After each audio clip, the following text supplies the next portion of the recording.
tomboko vavy tonga so indray to anatin'ny fotoana ny fampalalam-baovao ny MBS ianao amin'izao alina izao manasanao mpanajana anaraka izany hatramin'ny farany vaovaon'ny fanatanjahantena avy hatrany ary nohanikafatsika ny vaovao amin'ity androany ity sambany teo amin'ny tantara ny baolina kitra malagasy no hiatrika izany Coupe d'Afrique des Nations izany na ny CAN izany izay atao any Cameroun amin'ny taona ho avy io tamin'ny isa arainy tsy misy ary no nandavony ny ekipa ny Bahrain Madagasikara andry zareo Guinée Équatoriale io tolakandro io tetsy amin'ny kianjany votovorona arahantsika avy hatrany akon'izay etiny Irina Rabe Mananjara teo amin'ny sariny Rivo Rajonarivelo. Tamin'ny alalan'ny baolina tsara tarehy izay notarian'ny Njiva namakivaky ny kianja ary niditra tao anatin'ny surface de réparation an'ny Guinéenne taka tamin'ny tongotra ankavia no namonoan'ny Njiva ny baolina ho an'ny Malagasy teo amin'ny minitra fa 2-20. Maro ihany koa nefa ny baolina tokony ho tafiditra kotrany ny baolina tokaniny kanefa dia izay dia efa ampy nitondra ny Bahrain ny Madagasikara any amin'ny fiandriana ny CAN 2024 totsaina any Cameroun ary dia sambany teo amin'ny tantaran'ny baolina kitra Malagasy izany hoe fiandrian'ny ekipa pirenena Malagasy amin'ny baolina kitra ny phase finale amin'ny CAN izany. Manana isa 10 amin'izao fotoan'izao ny Malagasy na mbola eo aza ny fionana amin'ny Soudan eto Madagasikara sy ny fionana ihany koa amin'ny ekipa pirenena Sénégalais any Dakar fa na tsy izany na tsy izany dia efa any Cameroun ny Malagasy amin'ny 20 sy 20 hiatrika an'izay phase finale amin'ny CAN 2019 izay ary dia any Cameroun zany mifankahita amin'ny heritaona. Vaovao fampielezan-kevitra io arivo io ary no nigadina tao toliara ny kandida marika Ravalomanana laharana fa 520 ny alohan'izao fahatongavany tao toliara izao moa dia ny tanàna nampanihy Beloha, Tsiombe, Manambaro, Ambovombe ary Ambosary no notsidiany ity kandida laharana fa 520 ity andeha raha antsika avy hatrany ny fionany tamin'ny vahoaka n'Ambosary.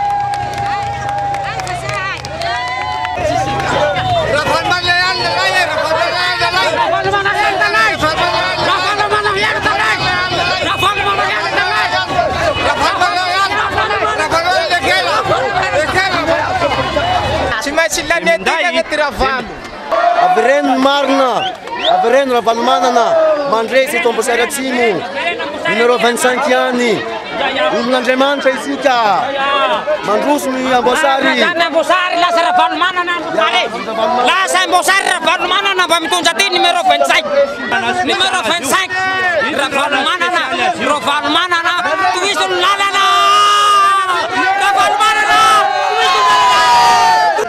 Folo taona sy natsavara Ravalomanana hariary toa koa inany zao. Manazany! Manana kabe! Tsy misy aby sy hainareo. Kairoy zahay!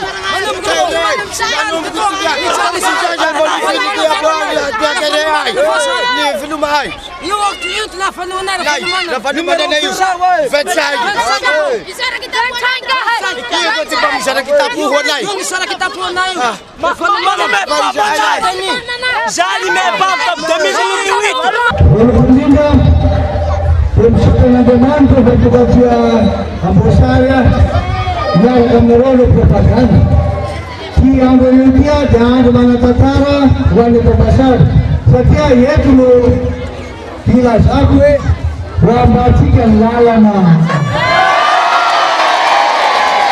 Manifesto. Jadi manifesto lista na para difapai itu contada se volta na bolsa. Ile manifesto ini lista ni panabi. Ani fapai itu Oktobra data vote. Ahoana no natanterahana azy dia ohatra nataontsika tamin'ilay Madagasikara action plan. Alohanany dia avetonay tsy tanteraka ny fampafona raha tsy misy nyfandrifahalemana. Reny malaso reny, reny nanatakeraka reny tsy maintsy ataontsika dia tsisy intsony. Mbola hoarahantsika misimisy kokoa moa ao anatiny vaovao manokana akoho ny candidat numéro 25 ny mahakasika izay fampelezan-kevitra nataon'ny candidat Marc Ravalomanana tany Amboasary izay. Eo amin'ny pejiny politika ary nisokatra tamin'ny fomba ofisialy androany ny fivoriana ara-potoana faharoa eo anivon'ny antenne mera-pirenena. Volavolan-dalàna miisa 9 no hodiniana mandritra izany miampy tolo-dalàna iray. Zava-dehibe hodiniana maika ao anatin'izany ny volavolan-dalàna mikasika ny teti-bola-panjakana 2022 itsakilan'izay dia tsy ampy atsasa-manila n'ireo solombavam-bahoaka akory no tonga niatrika ity fotoam-panokafana ity noho ny fampelezan-kevitra no anton'izany raha ny fanazavan'ny filopy solo-toerana ny antenne mera-pirenena arahantsika avetrany andindiny. Volavolan-dalàna miisa 9 no hodiniana sy olaniny eo anivon'ny antenne mera-pirenena mandritra ny fivoriana ara-potoana faharoa. Efatra amin'ireo dia efa vary masaka tsy vita tamin'ny fivoriana ara-potoana voalohany noho ny hetsika fitakiana nataon'ireo solombavam-bahoaka 770 ka nampiato ny fandiniana izany. Volavolan-dalàna vaovao kosa ny efatra ambiny miampy ny tolo-dalàna iray. Ny lalàna fantatra fa hoe vary mangatsiaka zany dia anisany ny recouvrement des avoirs illicites dia kakana mikasika ny blanchiment de capitaux koa dia misy lalàna anankiroa izay efa tao ihany moa zava tsy tratra tamin'ny session mahafa teo fa ny lalàna anankiroa voalohan'ireo efa session maromaro tsy mety tafiditra tao anatin'ny l'ordre du jour. Na zany na tsy zany tsy maintsy kosa dinihana amin'ity session faharoa ity ny loi de finance initiale izay mifehy ny budget amin'ny 2024 zany. Zay tsy maintsy tanterahana zay zany fa hitantsika eo ilay izy raha sanatria moa ka tsy vita ny fifidiana izay lalàna zay dia mananjo ny gouvernement ny fiditra-panjakana ny exécutif zany maka ordonnance mandray ordonnance mandratanteraka ny loi de finance initiale. Zava-dehibe tsy maintsy hodiniana mandritra ity fivoriana ity ny mikasika ny teti-bola-panjakana 2024. Tsy maintsy miandry ny fahatongavan'ireo maro anisa amin'ny solombavam-bahoaka nefa vao afaka mandany ny volavolan-dalàna mikasika izany. Raha ny tsikaritra androany tokoa mantsy dia 740 amin'ireo solombavam-bahoaka 220 ihany no tonga nanatrika ity fotoam-panokafana ity noho ny fampelezan-kevitra. Ny lamina nanaovana azy dia izay hoe misy lalàna izay moramora kokoa ny andraisana azy dia resaka ratification resaka raha projet de loi tsotsotra zany izy dia azo alefa amin'io fa le projet de loi mamay be loi de finance aloha zany dia misy fetra tsy maintsy zao nisany député zay fa afaka midany dia tsy maintsy miandry dia ohatray koa le lalàna ohatra hoe loi sur ny avoir illicite lalàna momba ny ina moa une économie moa délinquance économique zany reny zany délit économique reny zany tsy maintsy miandry ny député ho tonga maro. Manomboka rahampitso ny fivoriana ireo mpikambana eo anivon'ny birao maharitra ametrahana ny lahajinika mandritra ny fivoriana ara-potoana faharoa. Ity raha teo no fivoriana ara-potoana farany ataon'ireo solombavam-bahoaka ny alohan'ny ataperany fiam-potoana iasan'izy ireo ny taona 2022 izao. Androany no nanokafana tamin'ny fomba ofisialy ny fivoriana ara-potoana faharoa ho an'ny teo anivon'ny antenne mera-pirenena. Teny amin'ny lapan'ny tanàna Analakely kosa no namitehana ireo basy izay tsy ara-dalàna miisa 927 androany. Mariana moa fa mbola tafiditra anatin'ilay hetsika iray volany famontsoran-kelo ka izao hetsika izao. Tonga nanatrika izany ary ny Prime Ministre lehiben'ny gouvernement Tsay Christian sy ny ministry ny fiarovam-pirenena Benik Xavier. Horahantsika avetrany ary ny andindiny izay tateriny Noro Fitiavana sy Mathieu Plancy. Nompitehina androany ireo basy tsy ara-dalàna misa 770 teto anoloan'ny lapan'ny tanàna Analakely. Anisany anatitra tena niova ny mpitandro ny filaminana ao anatin'izao iray volana ny amnistia na ny famontsoran-keloka izao. Taoriany ny famotehana ireo fitaovana ireo avy hatrany dia hoentina hodorana any amin'ny usine militaire Moramanga ireto farany ary avadika ho fitaovam-pamokarana azo ampiasaina raha ny fanazavana. Fitaovam-pamokarana toy ny angady, kodiaran-tsarety. No zavatra iresantsika eto androany ao anatin'ny volana izay natokantsika mba ametrahana izay famotsoran-keloka amin'ny fampiasana ny basy na ny fitazomana basy amin'ny fomba tsy ara-dalàna zany. Zany basy zany dia hitantsika fa dia fitaovana iray lehibe mba ahafahana mametrika ny filaminana sy ny fandriam-pahalemana. Manolo tanana ny amin'ny fikarakarana ny antotan-taratasy rehetra ilaina ny fanjakana manoloana ny fikarakarana ny taratasy mbasy. Mbola manetina ny fitondrazana tena amin'izany etsika izany mba mitondra ireny basy ireny eo am-pelatany mpitandro filaminana. Izay manana basy tokony anana ny taratasy dia vonona amin'izany ny fikambatsakana sy milamina fatsamandrakeretrarehetra anampy fanamorana fahazoana taratasy. Ankoatra izay, mbola manana 520 andro ireo olona mampiasa ny basy ara-dalàna amin'ny fikarakarana ny antotan-taratasy rehetra aterina eo anivony ny tompona andraikitra. Tsy hijanona hatreto kosa ny hetsika toy izao fa hisy hatrany ny fanaramaso ny mpitandro ny filaminana amin'ny fisamborana ny basy tsy ara-dalàna.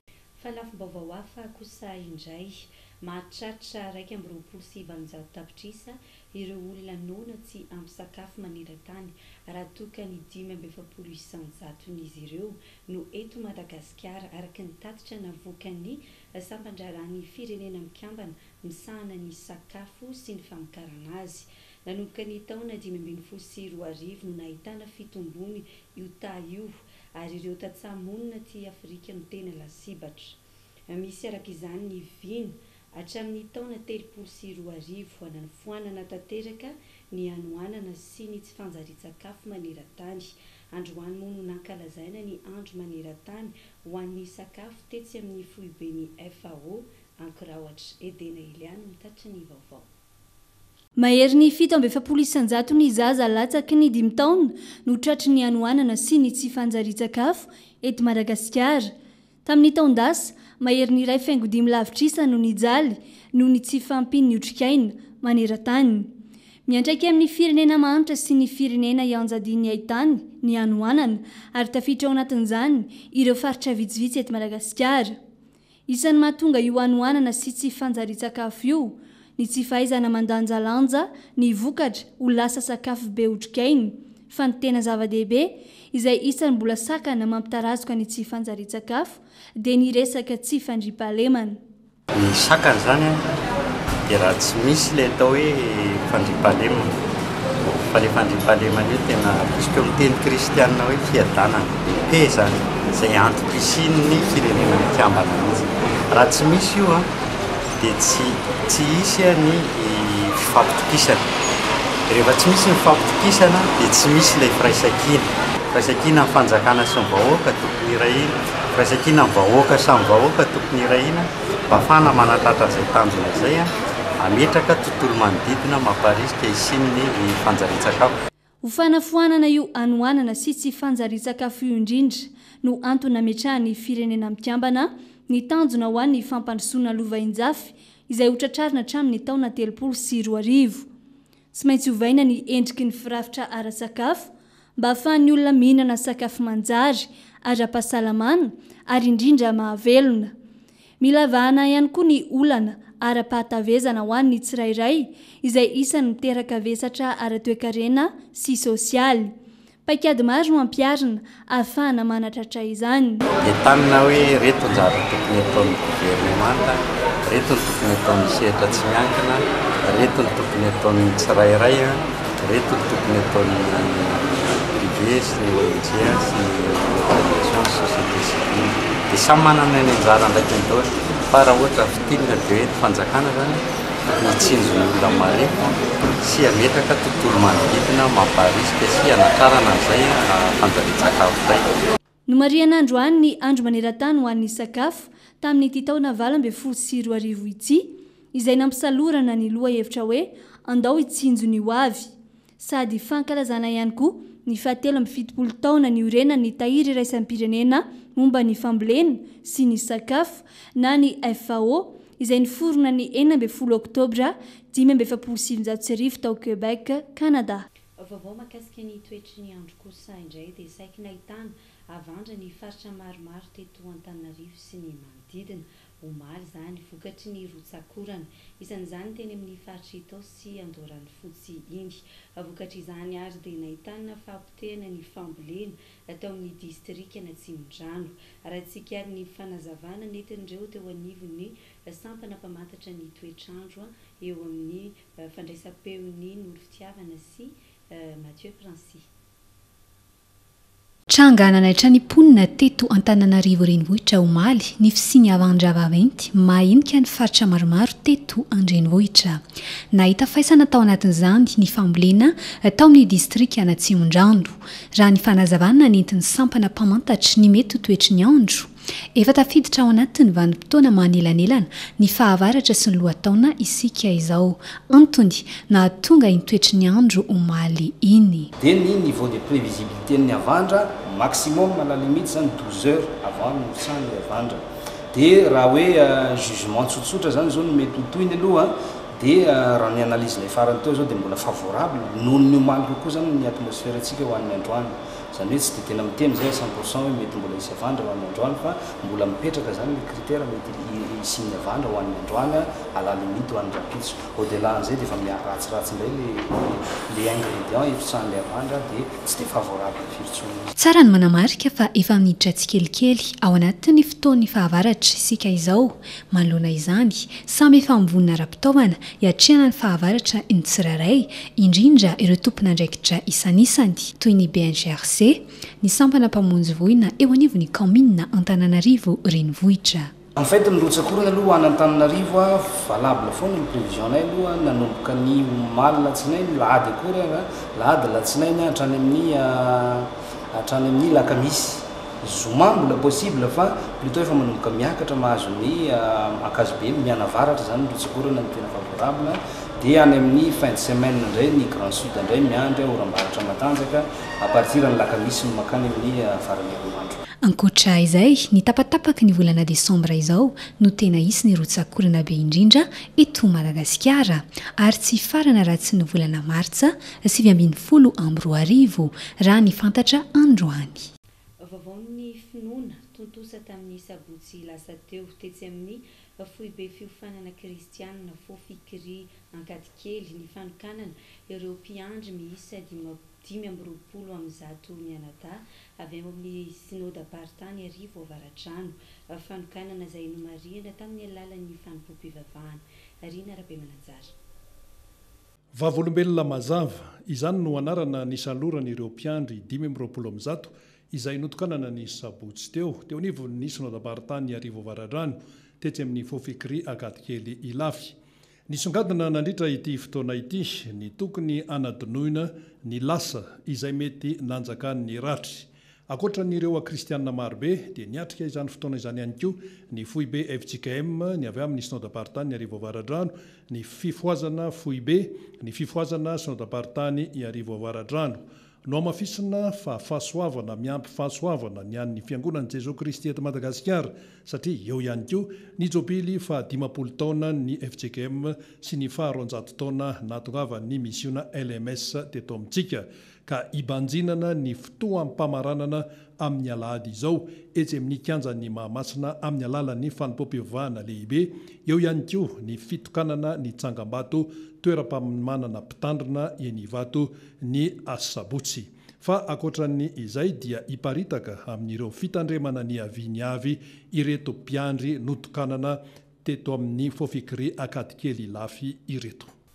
Dia izay vaovao-ny finoana izay ihany koa no entina manakatona ny fotoana ny fampahalalam-baovao amin'izao alina izao.